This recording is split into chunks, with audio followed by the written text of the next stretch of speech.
ಮನೆಯೇ ಮೊದಲ ಪಾಠಶಾಲೆ, ಜನನಿ ತಾನೇ ಮೊದಲ ಗುರುವು, ಜನನಿಯಿಂದ ಪಾಠ ಕಲಿತ ಜನರೇ ಧನ್ಯರು ಎಂಬ ಕವಿವಾಣಿಯಂತೆ ಹಿರಿಯರ ಅನುಭವ, ಗುರುಗಳ ಮಾರ್ಗದರ್ಶನ, ತಂದೆ ತಾಯಂದಿರ ಪ್ರೀತಿ ವಾತ್ಸಲ್ಯದ ಜೊತೆಗೆ ಮಗುವಿನ ಕಲಿಕಾ ಸಾಮರ್ಥ್ಯವನ್ನು ಅನಾವರಣಗೊಳಿಸುವ ಕಾರ್ಯಕ್ರಮವೇ ಮನೆಯೇ ಮೊದಲ ಪಾಠಶಾಲೆ. ತಪ್ಪದೆ ಕೇಳಿ ಪ್ರತಿ ಭಾನುವಾರ ಬೆಳಗ್ಗೆ 10:20 ಹಾಗೂ ಮರುಪ್ರಸಾರ ಸೋಮವಾರ ಮಧ್ಯಾಹ್ನ 3:40 ನಿಮ್ಮ ಜನಧ್ವನಿ ಬಾನುಲಿ ಕೇಂದ್ರದಿಂದ ಪ್ರಸಾರವಾಗಲಿದೆ.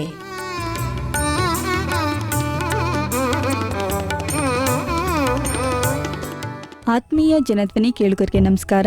ಇದು ನಿಮ್ಮ ನೆಚ್ಚಿನ ಹಾಗೂ ಮೈಸೂರಿನ ಮೊಟ್ಟಮೊದಲ ಸಮುದಾಯ ಬಾನುಲಿ ಕೇಂದ್ರ ಜನಧ್ವನಿ 90.8 ಕಂಪನಾಂಕದಲ್ಲಿ ಸರಗೂರಿನಿಂದ ಪ್ರಸಾರವಾಗುತ್ತಿದೆ. ನಾನು ನಿಮ್ಮ ರೇಡಿಯೋ ಗೆಳತಿ ಪ್ರೀತಿ. ಇಂದಿನಂತೆ ತಮ್ಮೆಲ್ಲರಿಗೂ ಮನೆಯ ಮೊದಲ ಪಾಠಶಾಲೆ ಕಾರ್ಯಕ್ರಮಕ್ಕೆ ಆತ್ಮೀಯವಾದ ಸ್ವಾಗತ. ಮನೆಯ ಮೊದಲ ಪಾಠಶಾಲೆ ತಾಯಿಯೇ ಮೊದಲ ಗುರುವು ಎಂಬಂತೆ ಮಗುವಿನ ಅಕ್ಷರಾಭ್ಯಾಸ ಮನೆಯಿಂದಲೇ ಆರಂಭವಾಗುತ್ತದೆ. ಮಗುವಿನ ಉತ್ತಮವಾದ ಭವಿಷ್ಯಕ್ಕೆ ಮನೆಯಲ್ಲಿ ದೊರೆತ ಪ್ರಾಥಮಿಕ ಸಂಸ್ಕಾರವೇ ಬುನಾದಿಯಾಗಬೇಕು. ಹಾಗೆಯೇ ಮಕ್ಕಳ ಬೆಳವಣಿಗೆ ಮೇಲೆ ಗಮನ ಹರಿಸುವುದು ಪೋಷಕರ ಕರ್ತವ್ಯ. ಮಕ್ಕಳು ಬೆಳೆಯುವ ಸಸಿಯಂತೆ ಉತ್ತಮವಾದ ಪೋಷಣೆಯ ಜೊತೆಗೆ ಒಳ್ಳೆಯ ಹಾಗೂ ಕೆಟ್ಟ ವಿಷಯಗಳ ಬಗ್ಗೆ ಅರಿವು ಮೂಡಿಸುವುದು ತುಂಬಾ ಮುಖ್ಯ. ಹಾಗೆಯೇ ನಮ್ಮ ಇವತ್ತಿನ ಕಾರ್ಯಕ್ರಮದಲ್ಲಿ ಮಕ್ಕಳಲ್ಲಿ ಓದಿನ ಅಭಿರುಚಿಯನ್ನ ಹೇಗೆ ಹೆಚ್ಚಿಸೋದು ಎಂಬ ವಿಷಯದ ಕುರಿತು ಮಾತನಾಡಲು ನಮ್ಮ ಜೊತೆ ಇದ್ದಾರೆ ಸರಗೂರಿನ ಸರ್ಕಾರಿ ಪ್ರಥಮ ದರ್ಜೆ ಕಾಲೇಜಿನಲ್ಲಿ ಸಹಾಯಕ ಪ್ರಾಧ್ಯಾಪಕಿಯಾಗಿ ಕಾರ್ಯನಿರ್ವಹಿಸುತ್ತಿರುವ ಡಾಕ್ಟರ್ ವೃಂದಾ ಎನ್.ಕೆ. ರವರು. ಬನ್ನಿ ಅವರನ್ನ ಕಾರ್ಯಕ್ರಮಕ್ಕೆ ಸ್ವಾಗತಿಸೋಣ. ಮೇಡಮ್, ಮನೆಯ ಮೊದಲ ಪಾಠಶಾಲೆ ಕಾರ್ಯಕ್ರಮಕ್ಕೆ ಸ್ವಾಗತ ನಿಮಗೆ. Thank you ma'am. ಮೇಡಮ್, ನಾವು ಇವತ್ತಿನ ಕಾರ್ಯಕ್ರಮದಲ್ಲಿ ಮಕ್ಕಳಲ್ಲಿ ಓದಿನ ಅಭಿರುಚಿಯನ್ನು ಹೇಗೆ ಹೆಚ್ಚಿಸೋದು ಅನ್ನೋದ್ರ ಬಗ್ಗೆ ಮಾತಾಡ್ತಾ ಇದ್ವಿ. ಹಾಗಿದ್ರೆ ಮಕ್ಕಳಲ್ಲಿ ಓದಿನ ಅಭಿರುಚಿಯನ್ನು ಹೇಗೆ ಬೆಳೆಸ್ಬೋದು ಅಂತ ಹೇಳ್ತೀರಾ? ಇವತ್ತಿನ ಸಂದರ್ಭದಲ್ಲಿ ಇದು ಚರ್ಚೆ ಮಾಡಬೇಕಾದ ವಿಷಯ. ಒಳ್ಳೆಯ ವಿಷಯವನ್ನು ಆಯ್ಕೆ ಮಾಡ್ಕೊಂಡಿದ್ದೀರಾ. ನಿಮ್ಮ ಜನಧ್ವನಿ ಕೇಂದ್ರಕ್ಕೆ ಅಭಿನಂದನೆಗಳು. Thank you ma'am. ಯಾಕೆಂದ್ರೆ ಪ್ರಸ್ತುತ ಸಂದರ್ಭದಲ್ಲಿ ಮೊಬೈಲ್, ಟಿವಿ ಇವುಗಳ ನಡುವೆ ಒಂದು ಓದುವ ಅಭ್ಯಾಸ ಅನ್ನೋದೇ ತಪ್ಪಿ ಹೋಗ್ತಾ ಇದೆ. ಅದು ಕಷ್ಟ ಅನಿಸುವ ಹಾಗೆ ಅನ್ನಿಸ್ತಾ ಇದೆ. ಹಾಗಾಗಿ ಅದನ್ನ ಒಂದು ಅಭಿರುಚಿಯಾಗಿ ಹೇಗೆ ರೂಢಿಸ್ಕೊಳ್ಬೇಕು, ಅದರಲ್ಲೂ ಬಾಲ್ಯದಿಂದ ರೂಢಿಸ್ಕೊಂಡ್ರೆ ಅದು ಹೇಗೆ ಪ್ರಯೋಜನಕಾರಿ ಆಗತ್ತೆ ಅನ್ನೋ ಚರ್ಚೆ ಬೇಕು ಕೂಡ ನಮ್ಗದ್ರ ಬಗ್ಗೆ. ಈಗ ಅದರಲ್ಲಿ ಯಾಕೆಂದ್ರೆ ನಾವು ಯಾವಾಗ್ಲೂ ಕೂಡ ಸಾಮಾನ್ಯವಾಗಿ ಬಳಸುವಂತಹ ಮಾತು, ಒಂದು ಬುನಾದಿ ಎಷ್ಟು ಗಟ್ಟಿಯಾಗಿರುತ್ತೋ ಕಟ್ಟಡ ಅಷ್ಟೇ ಸದೃಢವಾಗಿ ರೂಪುಗೊಳ್ಳುತ್ತೆ. ಮಕ್ಕಳಿಗೆ ಕೂಡ ನಾವು ಯಾವುದೇ ಅಭ್ಯಾಸವನ್ನ ಬಾಲ್ಯದಿಂದ ರೂಪಿಸಿದ್ರೆ ಅದು ಮಕ್ಕಳಿಗೆ ಹೊರೆಯಾಗೋದಕ್ಕೂ ಸಾಧ್ಯ ಇಲ್ಲ, ಮತ್ತೆ ಅದನ್ನ ಅವ್ರ ಜೀವನ ಪೂರ್ತಿ ಮುಂದುವರಿಸಲಿಕ್ಕೂ ಪ್ರಯೋಜನ ಆಗತ್ತೆ. ಹಾಗಾಗಿ ಬಾಲ್ಯದಲ್ಲಿಯೇ ಮಕ್ಕಳಿಗೆ ಓದುವ ಅಭಿರುಚಿಯನ್ನ ರೂಢಿಸಬೇಕಾದ ಅಗತ್ಯ ಇದೆ. ಅದು ಅನಿವಾರ್ಯತೆ ಕೂಡ ಹೌದು. ಈ ನಿಟ್ಟಿನಲ್ಲಿ ಶಿಕ್ಷಕರು ಮತ್ತೆ ಪೋಷಕರು ಮತ್ತೆ ಇಡೀ ಸಮಾಜ ಕೂಡ ಅದರ ಜೊತೆಗೆ ಕೈ ಜೋಡಿಸಿದ್ರೆ ಮಕ್ಕಳಿಗೆ ಅದು ನಾವು ಕೊಟ್ಟಂತಹ ಒಂದು ಉಡುಗೊರೆಯ ಹಾಗೆ ಅವರಿಗೆ ಪರಿಣಾಮಕಾರಿಯಾಗಬಹುದು ಅನ್ಸುತ್ತೆ. ಮಕ್ಕಳಲ್ಲಿ ಓದುವ ಅಭಿರುಚಿಯನ್ನ ಪೋಷಕರು ಮತ್ತೆ ಶಿಕ್ಷಕರು ಇಬ್ಬರು ಸೇರಿ ರೂಪಿಸ್ಬೇಕು. ಈ ಸಂದರ್ಭದಲ್ಲಿ ಅದಕ್ಕೆ ಸಾಕಷ್ಟು ವೈಜ್ಞಾನಿಕ ಅಧ್ಯಯನಗಳು ಕೂಡ ನಡೆದಿದೆ. ಯಾವ ತರಹದ ಪುಸ್ತಕಗಳನ್ನ ಓದಬೇಕು, ಯಾವ ಸಮಯದಲ್ಲಿ ಓದಬೇಕು, ಆ ಮೂಲಕ ಅವರ ಅಭಿರುಚಿಯನ್ನ ಹೇಗೆ ತಿದ್ದಬೇಕು ಅನ್ನುವ ವಿಚಾರವಾಗಿ ನಾವು ಅಷ್ಟು ವೈಜ್ಞಾನಿಕ ಅಧ್ಯಯನಗಳಿಗೆ ಹೋಗದೇ ಇದ್ರೂ ಕೂಡ ಸಾಮಾನ್ಯವಾಗಿ ಮಕ್ಕಳು ಒಂದು ಪಠ್ಯವನ್ನ ಓದಬೇಕು, ಅದರ ಜೊತೆಗೆ ಪಠ್ಯದ ಆಚೆಗೆ ಅಂದ್ರೆ ಶಾಲೆಯಲ್ಲಿ ಏನು ಓದಬೇಕು ಪರೀಕ್ಷೆಯ ದೃಷ್ಟಿಯಿಂದ, ಅದರ ಹೊರತಾಗಿ ಕೂಡ ಮಕ್ಕಳಿಗೆ ಓದುವ ಅಭಿರುಚಿಯನ್ನ ನಾವು ರೂಢಿಸ್ಬೇಕಾಗತ್ತೆ. ಮ್ಯಾಮ್, ನೀವೀಗ ಹೇಳಿದ್ರಿ ಅಂದ್ರೆ ಬಾಲ್ಯದಲ್ಲಿಯೇ ಮಕ್ಕಳಿಗೆ ಓದನ್ನ ರೂಢಿಸ್ಬೇಕು ಅನ್ನೋದ್ರ ಬಗ್ಗೆ ಹೇಳಿದ್ರಿ. ಹಾಗೆ ಮಕ್ಕಳ ಓದಿನಲ್ಲಿ ಪೋಷಕರ ಪಾತ್ರ ಬಹಳ ಮುಖ್ಯವಾಗಿರುತ್ತೆ. ಹಾಗಿದ್ರೆ ಪೋಷಕರು ಮಕ್ಕಳಿಗೆ ಓದುವ ಆಸಕ್ತಿಯನ್ನು ಮೂಡಿಸೋದಕ್ಕೆ ಏನು ಮಾಡಬೇಕು ಅಂತ ಹೇಳ್ತೀರಾ?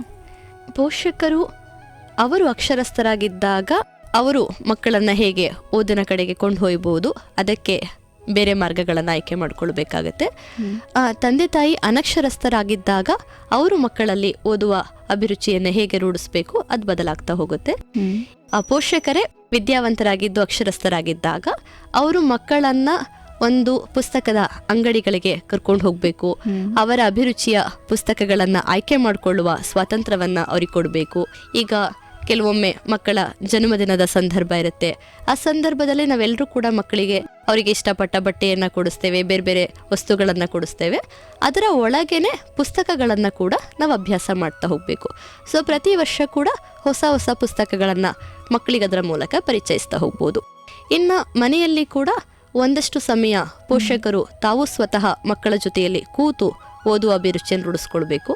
ಯಾಕೆಂದ್ರೆ ಮಕ್ಕಳಿಗೆ ಯಾವಾಗಲೂ ಕೂಡ ಮೌಲ್ಯಗಳನ್ನ ಹೀಗೆ ಮಾಡು ಅಂತ ಹೇಳ್ತಾ ಹೋದ್ರೆ ಮಕ್ಕಳು ಅದನ್ನ ಪಾಲಿಸಲ್ಲ. ಮೊದಲು ನಾವು ಅದನ್ನ ಮಾಡ್ಬೇಕಾಗತ್ತೆ. ಆಗ ಅವರು ಅದನ್ನ ಅನುಸರಿಸಿ ಅವರು ಮಾಡಲಿಕ್ಕೆ ಶುರು ಮಾಡ್ತಾ ಹೋಗ್ತಾರೆ.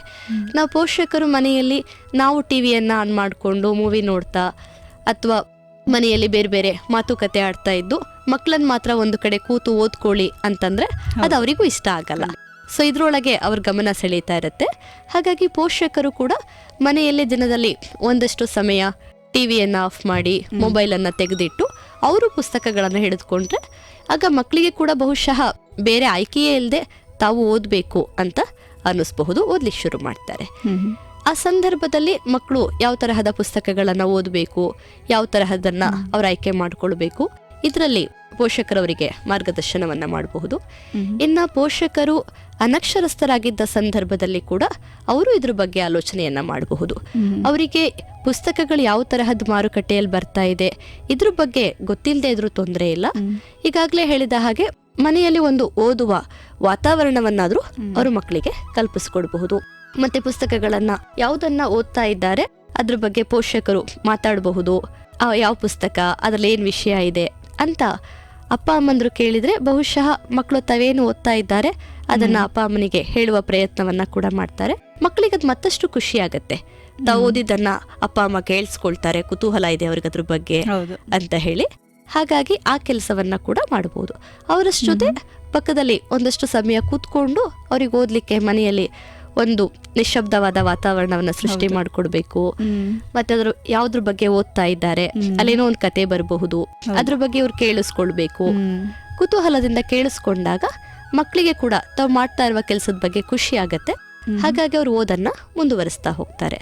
ಹೌದು, ನೀವೀಗ ಹೇಳಿದ್ರಿ ಅಂದರೆ ಅಕ್ಷರಸ್ಥರ ಪೋಷಕರು ಹಾಗೂ ಅನಕ್ಷರಸ್ಥ ಪೋಷಕರು ಕೂಡ ಹೇಗೆ ಮಕ್ಕಳಿಗೆ ಓದಿಗೆ ಸಹಾಯ ಮಾಡ್ಬೋದು ಅನ್ನೋದ್ರ ಬಗ್ಗೆ ಹೇಳಿದ್ರಿ.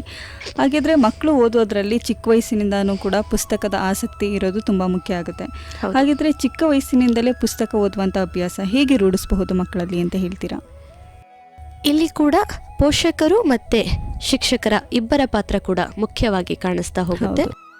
ಮೊದಲನೆಯದಾಗಿ ನಾನು ಟೀಚರ್ ಆಗಿ ಶಿಕ್ಷಕರ ಪಾತ್ರವನ್ನ ಮೊದಲು ಮಾತಾಡೋದಾದ್ರೆ, ಈಗ ಶಾಲೆಯಲ್ಲಿ ಪ್ರತಿನಿತ್ಯ ಕೂಡ ಒಂದಲ್ಲ ಒಂದು ಸಿಲೆಬಸ್ ನಡೀತಾ ಇರುತ್ತೆ, ಪಾಠ ಮಾಡ್ತಾ ಇರ್ತಾರೆ. ಕನಿಷ್ಠ ತಿಂಗಳಲ್ಲಿ ಒಂದು ದಿನವಾದ್ರೂ ಅವರು ಪಠ್ಯದ ಆಚೆಗೆ ಅಂದ್ರೆ ಸಿಲೆಬಸ್ ಏನಿದೆ ಅದನ್ನ ಬಿಟ್ಟು ಒಂದು ಹೊಸ ಪುಸ್ತಕ ಓದಿಸುವ ಕೆಲಸವನ್ನ ಮಾಡಬಹುದು. ಈಗ ಉದಾಹರಣೆಗೆ ತುಂಬಾ ಸಣ್ಣ ವಯಸ್ಸಿನ ಮಕ್ಕಳು, 1ನೇ ಕ್ಲಾಸಿಂದ 5ನೇ ತರಗತಿಯ ಮಕ್ಕಳು ಅಂತಂದಾಗ ಅವರಿಗೆ ಯಾವುದಾದ್ರೂ ಒಂದು ಕಥೆಯನ್ನ ಓದ್ಕೊಂಡು ಬಂದು ನೀವು ನಿಮ್ಮ ಸ್ನೇಹಿತರ ಮುಂದೆ ಆ ಕಥೆಯನ್ನ ಹೇಳಿ ಅಂತ ಅನ್ಬಹುದು. ಆಗ ಮಕ್ಕಳಿಗೆ ಅದ್ರ ಬಗ್ಗೆ ಕುತೂಹಲ ಇರುತ್ತೆ. ಇನ್ನು ವಿಜ್ಞಾನಕ್ಕೆ ಸಂಬಂಧಪಟ್ಟ ಪುಸ್ತಕಗಳನ್ನ ಓದಿಸಬಹುದು. ಅಥವಾ ಶಾಲೆಯಲ್ಲಿ ಒಂದು ದಿನ ಓದುವ ದಿನ ಅಂತಾನೆ, ಅಂದ್ರೆ ಇಲ್ಲಿ ಎಲ್ಲ ಶಿಕ್ಷಕರು ಮತ್ತೆ ಮಕ್ಕಳು ಎಲ್ಲ ಸೇರಿ ಒಂದು ಕಡೆ ಕೂತು ಓದುವ ಕೆಲಸವನ್ನ ಅವರು ಮಾಡಿಸಬಹುದು. ಅದು ಅಲ್ಲಿ ಎಲ್ಲಾ ಮಕ್ಕಳು ಶಿಕ್ಷಕರು ಓದ್ತಾ ಇದ್ದಾರೆ ಅಂತಂದಾಗ ನಾವು ಕೂಡ ಅಲ್ಲಿ ಅನಿವಾರ್ಯವಾಗಿ ಓದುವ ವಾತಾವರಣ ಸೃಷ್ಟಿಯಾಗತ್ತೆ. ಆ ನಂತರ ಅದು ಅಭ್ಯಾಸವಾಗಿ ಆಮೇಲೆ ರೂಪುಗೊಳ್ತಾ ಹೋಗೋದನ್ನ ನಾವು ಗಮನಿಸಬಹುದು. ಸೊ ಶಾಲೆಯ ಮೂಲಕ ಮಕ್ಕಳಿಗೆ ಓದೋದಕ್ಕೆ ಪುಸ್ತಕಗಳನ್ನ ಕೂಡ ಪರಿಚಯಿಸಬೇಕು. ಪ್ರತಿಯೊಂದು ಶಾಲೆಯಲ್ಲಿ ಗ್ರಂಥಾಲಯಗಳಿರುತ್ತೆ. ಮಕ್ಕಳಿಗೆ ಪುಸ್ತಕಗಳನ್ನ ಶಾಲೆಯಲ್ಲಿ ಕೊಟ್ಟು ಓದಿಸ್ಬೇಕು. ಪುಸ್ತಕಗಳನ್ನ ಮನೆಗೆ ಕೊಡುವ ಕೆಲಸವನ್ನ ಕೂಡ ಮಾಡಬೇಕು. ಮತ್ತೆ ಓದ್ಕೊಂಡು ಬಂದ ಪುಸ್ತಕಗಳನ್ನ ಆ ಶಾಲೆಯಲ್ಲಿ ತರಗತಿಯ ಒಳಗೆ ಮಕ್ಕಳು ಚರ್ಚೆ ಮಾಡುವ ಹಾಗೆ, ಓದಿದ್ರ ಬಗ್ಗೆ ತಮ್ಮ ಅನಿಸಿಕೆಗಳನ್ನ ಹೇಳ್ಕೊಳ್ಳುವ ವಾತಾವರಣವನ್ನ ಸೃಷ್ಟಿ ಮಾಡಿದ್ರೆ ಅದು ಸಾಧ್ಯ ಆಗತ್ತೆ. ಇನ್ನ ಪೋಷಕರ ವಿಚಾರಕ್ಕೆ ಬಂದ್ರೆ ಅವರು ಕೂಡ ಚಿಕ್ಕಂದಿನಿಂದಲೇ, ಯಾಕೆಂದ್ರೆ ಸಾಮಾನ್ಯವಾಗಿ ಪೋಷಕರು ಮಕ್ಕಳು ಯಾವಾಗ SSLC ಈ ತರಹದ ಪಬ್ಲಿಕ್ ಪರೀಕ್ಷೆಯನ್ನ ಓದ್ಲಿಕ್ಕೆ ಶುರು ಮಾಡ್ತಾರೆ ಆ ಸಂದರ್ಭದಲ್ಲಿ ಅವ್ರು ಒಂದು ಕಡೆ ಕೂತು ಓದಲ್ಲ. ಹುಡುಗರಾದ್ರೆ ಗಂಡ್ಮಕ್ಳಾದ್ರೆ ತುಂಬಾ ಹೊರ ಸುತ್ತಾ ಇರ್ತಾರೆ, ಅಥವಾ ಮೊಬೈಲು ಫೋನು ಇವುಗಳಲ್ಲಿ ಇದ್ದಾರೆ, ಈ ತರಹದ ಕಾರಣ ಕೊಡ್ತಾರೆ. ಅದು ತಪ್ಪು ಕೂಡ. ಯಾಕೆಂದ್ರೆ ನಾವು ಒಂದೇ ಸಮಯಕ್ಕೆ ಅಷ್ಟೂ ವರ್ಷಗಳು ಓದ್ದೆ ಪರೀಕ್ಷೆ ಸಮಯದಲ್ಲಿ ಮಾತ್ರ ಕೂತು ಓದಬೇಕು ಅಂದ್ರೆ ಅದು ಕಷ್ಟ. ಅದು ಮನಸ್ಸನ್ನ ಏಕಾಗ್ರಗೊಳಿಸೋದು ಕಷ್ಟ, ಕೂತು ಓದೋದು ಕಷ್ಟ. ಹಾಗಾಗಿ ಚಿಕ್ಕಂದಿಂದಲೇ ಅಭ್ಯಾಸವನ್ನ ಅವರು ರೂಪಿಸ್ಬೇಕಾಗತ್ತೆ. ಸೊ ಮನೆಯ ಒಳಗೆ ಒಂದು ಒಳ್ಳೆಯ ವಾತಾವರಣ ಇರಬೇಕು.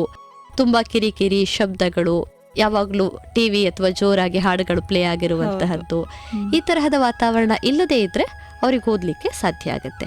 ಅಂತಹ ಒಂದು ವಾತಾವರಣವನ್ನ ಎರಡೂ ಕಡೆ ಕೂಡ, ಶಾಲೆಯಲ್ಲಿ ಮತ್ತೆ ಮನೆಯಲ್ಲಿ ಎರಡೂ ಕಡೆ ಕೂಡ ಸೃಷ್ಟಿ ಮಾಡಿಕೊಡ್ಬೇಕು. ಹಾಗೆ ಆರಂಭದಲ್ಲಿಯೇ ಈ ಅಭ್ಯಾಸ ಅವರಿಗೆ ಆದ್ರೆ ಅದು ಮುಂದುವರಿಸ್ಲಿಕ್ಕೆ ಸುಲಭ ಆಗತ್ತೆ. ಯಾಕೆಂದ್ರೆ ಈಗ ಮಕ್ಕಳಿಗೆ ಅದನ್ನ ಕೂಡ ಹೇಳ್ಕೊಡ್ಬೇಕಾಗತ್ತೆ. ಹೇಗೆ ಕುತ್ಕೊಳ್ಬೇಕು, ಪುಸ್ತಕ ಮತ್ತೆ ಮಕ್ಕಳಿಗೆ ಎಷ್ಟು ಅಂತರ ಇರಬೇಕು, ಅವರಿಗೆ ಬೆಳಕು ಹೇಗೆ ಬೀಳ್ತಿರ್ಬೇಕು, ಪುಸ್ತಕದ ಮೇಲೆ ಎಷ್ಟು ಬೆಳಕಿರಬೇಕು, ಇವೆಲ್ಲ ಮಕ್ಕಳಿಗೆ ಗೊತ್ತಿರಲ್ಲ. ಈಗ ತುಂಬಾ ಬೆಳಕಿರೋ ಕಡೆ ಮಕ್ಕಳು ಓದ್ತಾ ಇದ್ರೆ ಅದು ಕೂಡ ಕಣ್ಣಿಗೆ ತುಂಬಾ ಶ್ರಮ ಅನ್ಸುತ್ತೆ. ಅಥವಾ ಮಂಪರು ಬೆಳಕಿದ್ರೆ ಅದರಲ್ಲಿ ಕೂಡ ಓದ್ಲಿಕ್ಕಾಗಲ್ಲ. ಇದು ದೊಡ್ಡವರು ಇದ್ರ ಬಗ್ಗೆ ಸ್ವಲ್ಪ ಗಮನ ಹರಿಸ್ಕೊಂಡು ಎಷ್ಟು ಜಾಗದಲ್ಲಿ ಕುತ್ಕೊಳ್ಬೇಕು, ಅವರು ಪುಸ್ತಕ ಎಷ್ಟು ದೂರದಲ್ಲಿ ಇಟ್ಕೊಳ್ಬೇಕು, ಇವೆಲ್ಲ ವಿಚಾರಗಳ ಬಗ್ಗೆ ಮಾರ್ಗದರ್ಶನ ಮಾಡಿದ್ರೆ ಆಗ ಅವರಿಗೆ ಓದು ಕಷ್ಟ ಅನ್ಸಲ್ಲ, ಸುಲಭ ಅನ್ಸತ್ತೆ. ಹೌದು ಮ್ಯಾಮ್. ಅಂದರೆ ನಾವು ಈಗಷ್ಟೇ ಪುಸ್ತಕಗಳ ಬಗ್ಗೆ ಮಾತಾಡಿದ್ವಿ. ಅಂದರೆ ಮಕ್ಕಳು ಓದಿನ ಅಭಿರುಚಿಯನ್ನು ಹೆಚ್ಚಿಸೋದಕ್ಕೆ ಪುಸ್ತಕಗಳ ಪಾತ್ರ ಬಹಳ ಮುಖ್ಯ ಆಗುತ್ತೆ. ಹಾಗಿದ್ರೆ ಮಕ್ಕಳಿಗೆ ಯಾವ ರೀತಿಯ ಪುಸ್ತಕಗಳನ್ನು ಆಯ್ಕೆ ಮಾಡಬಹುದು ಅಂತ ಹೇಳ್ತೀರಾ ಮ್ಯಾಮ್? ಬಾಲ್ಯದಲ್ಲಿಯೇ ಮಕ್ಕಳಿಗೆ ಓದುವ ಅಭ್ಯಾಸ ಅಂತಂದಾಗ ಅದು ಅವರ ವಯಸ್ಸಿಗೆ ಸೂಕ್ತವಾಗಬೇಕು. ಮತ್ತೆ ಅವರಲ್ಲಿ ಒಂದಷ್ಟು ಕುತೂಹಲವನ್ನ, ಕಲ್ಪನೆಗಳನ್ನ ಸೃಷ್ಟಿ ಮಾಡುವ ಹಾಗೆ ಇದ್ರೆ ಸುಲಭ ಅನ್ಸುತ್ತೆ. ನಾವು ಹೆಚ್ಚು ವಿಚಾರಗಳಿರುವ ಪುಸ್ತಕಗಳನ್ನ ಕೊಟ್ಬಿಟ್ರೆ ಮಕ್ಕಳಿಗೆ ಅದು ಭಾರ ಅನ್ಸುತ್ತೆ, ಅದು ಅರ್ಥ ಮಾಡ್ಕೊಳ್ಳಿಕ್ಕೆ ಕಷ್ಟ ಆಗುತ್ತೆ. ಹಾಗಾಗಿ ಅವರ ವಯಸ್ಸಿಗೆ ಸೂಕ್ತವಾದ ಪುಸ್ತಕಗಳನ್ನ ಕೊಡಬೇಕು. ಇದರಲ್ಲಿ ಮುಖ್ಯವಾಗಿ ಒಂದು, ಅವರಿಗೆ ಕತೆಗಳ ಪುಸ್ತಕಗಳನ್ನ ಕೊಡಬಹುದು. ಅದರಲ್ಲೂ ಕೂಡ ಬರೀ ಕತೆಗಳು ಅಕ್ಷರ ಇರುವ ಪುಸ್ತಕಗಳನ್ನ ಆಯ್ಕೆ ಮಾಡಿ ಕೊಡಬಾರ್ದು. ಬದಲಿಗೆ ಆ ಪುಸ್ತಕದಲ್ಲಿ ಬಣ್ಣ ಬಣ್ಣದ ಚಿತ್ರಗಳು ಕೂಡ ಇರಬೇಕು. ಅದು ಮಕ್ಕಳ ಕಣ್ಣಿಗೆ ತುಂಬಾ ವಿಶೇಷವಾಗಿ ಕಾಣಿಸುತ್ತೆ, ಆಕರ್ಷಣೀಯ ಅನ್ಸುತ್ತೆ. ಹಾಗಾಗಿ ಮೊದಲು ಪುಸ್ತಕಗಳನ್ನ, ಆ ಚಿತ್ರಗಳನ್ನ ಹುಡುಕೋದಕ್ಕೋಸ್ಕರ ಪುಟಗಳನ್ನ ತಿರುಸ್ತಾ ಹೋಗ್ತಾರೆ. ಎಲ್ಲಾ ಚಿತ್ರಗಳು ಮುಗಿದ್ಮೇಲೆ ಓದುವ ಪ್ರಯತ್ನವನ್ನ ಶುರು ಮಾಡ್ತಾರೆ. ಹಾಗಾಗಿ ಚಿತ್ರ ಇರುವ ತರಹದ ಪುಸ್ತಕಗಳಾದ್ರೆ ಅವರಿಗೆ ಸೂಕ್ತ ಅನ್ಸುತ್ತೆ. ಅದರಲ್ಲಿ ಕತೆಗಳಾದ್ರೆ ಅವರಿಗೆ ಸುಲಭ, ಚೆನ್ನಾಗಿರುತ್ತೆ. ಇನ್ನ ಅದರ ಜೊತೆಗೆ ಪರಿಸರಕ್ಕೆ ಸಂಬಂಧಪಟ್ಟ, ಈಗ ಉದಾಹರಣೆಗೆ ನಮ್ಮ ಸುತ್ತಲಿನ ಪರಿಸರದಲ್ಲಿಯೇ ಸಾಕಷ್ಟು ವಿಚಾರಗಳನ್ನ ಗಮನಿಸ್ತಾ ಇರ್ತೇವೆ. ಊರಿನ ಹೊರಭಾಗದಲ್ಲಿ ಒಂದು ಹೊಳೆ ಹರಿತಾ ಇರೋದು ನೋಡಿರ್ತೇವೆ, ಒಂದು ಬೆಟ್ಟ ನೋಡಿರ್ತೇವೆ, ಅಥವಾ ಯಾವುದೋ ಪಕ್ಷಿಗಳು ನೋಡಿರ್ತೇವೆ ಅಲ್ಲ. ಸೊ ಮಕ್ಕಳಿಗೆ ಅದ್ರ ಬಗ್ಗೆ, ಈಗ ಒಂದು ಪಕ್ಷಿ ಅಂತಂದ್ರೆ ಅದರ ಹೆಸರೇನಿದೆ, ಅದರ ಆಹಾರ ಪದ್ಧತಿ ಏನು, ಅಥವಾ ಅದು ಹೇಗೆ ವಲಸೆ ಹೋಗುತ್ತೆ, ಈ ತರಹದ ವಿಚಾರಗಳ ಬಗ್ಗೆ ಕುತೂಹಲ ಅಂತ ಅನ್ಸುತ್ತೆ.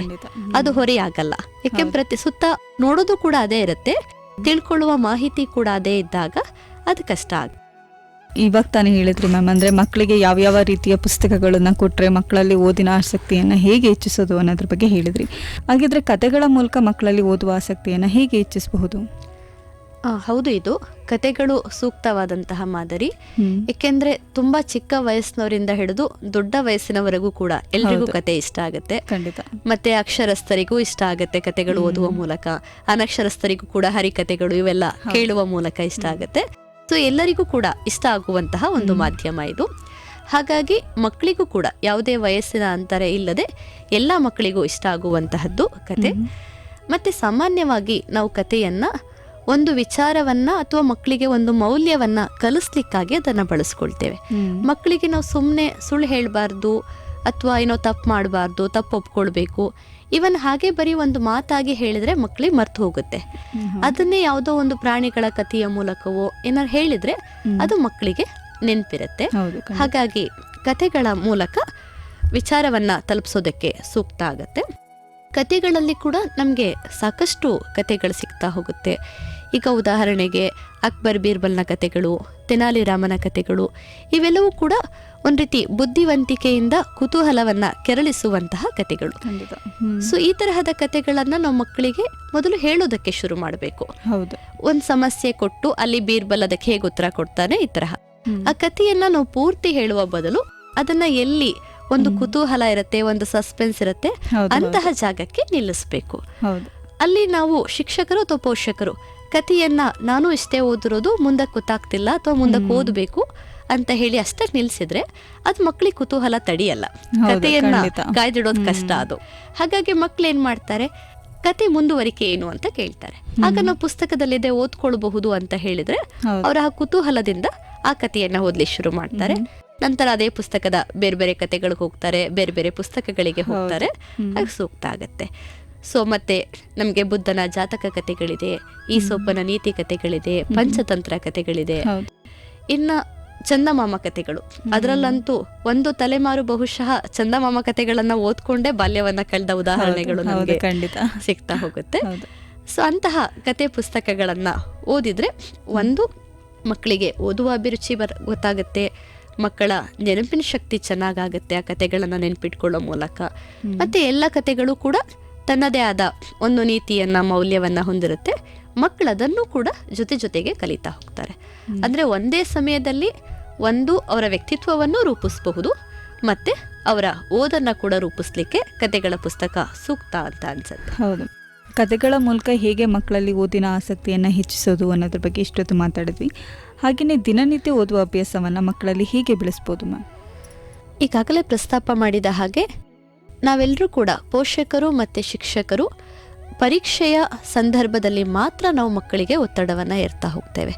ಹೆಚ್ಚು ಓದಬೇಕು ಅನ್ನುವ ಹಾಗೆ ವರ್ಷ ಪೂರ್ತಿ ಓದುವ ಅಭ್ಯಾಸ ಇಲ್ಲದೆ ಇರುವಂತಹ ಮಕ್ಕಳಿಗೆ ಪರೀಕ್ಷೆಯ ಸಂದರ್ಭದಲ್ಲಿ ಮಾತ್ರ ಓದುವಂತಹದ್ದು ಕಷ್ಟ ಆಗತ್ತೆ. ಮತ್ತೆ ನಾವೀಗ ಯಾವುದಾದ್ರೂ ಸ್ಪರ್ಧಾತ್ಮಕ ಪರೀಕ್ಷೆಗಳಲ್ಲಿ ರ್ಯಾಂಕ್ ಪಡೆದಂಥವರು ಸಾಧಕರು ಇವರ ಬಗ್ಗೆ ಕೇಳಿದಾಗ ಅವರೆಲ್ಲರ ಅಭಿಪ್ರಾಯ ನಾವು ಆರಂಭದಿಂದ ಕೂಡ ಓದ್ತಾ ಇದ್ವಿ, ಆಯಾ ದಿನದ ಪಾಠವನ್ನ ಆಯಾ ದಿನವೇ ಅಭ್ಯಾಸ ಮಾಡ್ತಾ ಇದ್ವಿ, ಈ ಮಾತುಗಳನ್ನ ಕೇಳ್ತಾ ಹೋಗ್ತೇವೆ. ಇದು ಬರೀ ಉತ್ಪ್ರೇಕ್ಷೆ ಕೂಡ ಅಲ್ಲ, ಅದು ನಾವು ಕೂಡ ಅದನ್ನ ಪಾಲಿಸಿದ್ರೆ ಆ ತರಹದ ಫಲಿತಾಂಶ ಅಥವಾ ಆ ತರಹದ ಸಾಧನೆಗೆ ಸಹಾಯಕ ಆಗ್ತಾ ಹೋಗುತ್ತೆ. ಪ್ರತಿನಿತ್ಯ ಓದುವ ಅಭ್ಯಾಸ ಅಂತಂದಾಗ ಅದಕ್ಕೆ ಒಂದು ನಿಗದಿತ ವೇಳಾಪಟ್ಟಿಯನ್ನ ಸಿದ್ಧಪಡಿಸ್ಕೊಳ್ಬೇಕಾಗತ್ತೆ. ಅವರ ಮನಸ್ಥಿತಿಗೆ ತಕ್ಕ ಹಾಗೆ ಕೆಲವರಿಗೆ ಬೆಳಗಿನ ಸಮಯದಲ್ಲಿ ಓದುವಂತಹದ್ದು ಇಷ್ಟ ಆಗಬಹುದು, ಕೆಲವರಿಗೆ ರಾತ್ರಿಯ ಸಮಯದಲ್ಲಿ ಓದೋದು ಇಷ್ಟ ಆಗತ್ತೆ. ಹಾಗಾಗಿ ಇದರಲ್ಲಿ ಮಕ್ಕಳಿಗೆ ಯಾವುದು ಇಷ್ಟ ಅನ್ನೋದನ್ನ ಗಮನಿಸ್ಕೊಳ್ಬೇಕಾಗತ್ತೆ. ದೊಡ್ಡವರ ವಿಷಯಕ್ಕೆ ಬಂದಾಗ ಅದವರಿಗೆ ಯಾವ ಸಮಯ ಅನುಕೂಲ ಆಗತ್ತೆ ಅದರ ಮೇಲೆ ಅವರು ಓದುವಿಕೆಯನ್ನ ಆರಂಭಿಸ್ತಾರೆ, ಮುಂದುವರಿಸ್ತಾ ಹೋಗ್ತಾರೆ. ಆದ್ರೆ ಮಕ್ಕಳ ವಿಷಯಕ್ಕೆ ಬಂದ್ರೆ ರಾತ್ರಿಯ ಸಮಯ ಓದುವುದಕ್ಕಿಂತ ಬೆಳಗಿನ ಸಮಯ ಸೂಕ್ತ. ಯಾಕೆಂದ್ರೆ ರಾತ್ರಿಯ ಸಮಯ ಅಂದ್ರೆ ಬೆಳಗಿನಿಂದ ತರಗತಿಗಳಲ್ಲಿ ಪಾಠ ಕೇಳಿರ್ತಾರೆ, ಶಾಲೆಯಲ್ಲಿ ಆಟ ಆಡಿರ್ತಾರೆ, ಸ್ನೇಹಿತರ ಜೊತೆ ಆಟ ಆಡಿರ್ತಾರೆ, ದೇಹ ದಣದಿರುತ್ತೆ, ಮನಸ್ಸು ದಣದಿರುತ್ತೆ, ಓದು ಕಷ್ಟ ಅನ್ಸುತ್ತೆ. ಬೇಗ ಮನಸ್ಸು ಮತ್ತೆ ದೇಹ ನಿದ್ದೆಗೆ ಜಾರೋದ್ರಲ್ಲಿ ಇರುತ್ತೆ. ಆದ್ರೆ ಬೆಳಗಿನ ಜಾವ ಆದ್ರೆ ಒಂದು ಒಳ್ಳೆಯ ನಿದ್ದೆ ಆಗಿರುತ್ತೆ, ಯಾವ ಆಲೋಚನೆಗಳು ಅವರನ್ನ ಕಾಡಿರೋದಿಲ್ಲ, ದೇಹ ದಣದಿರೋದಿಲ್ಲ.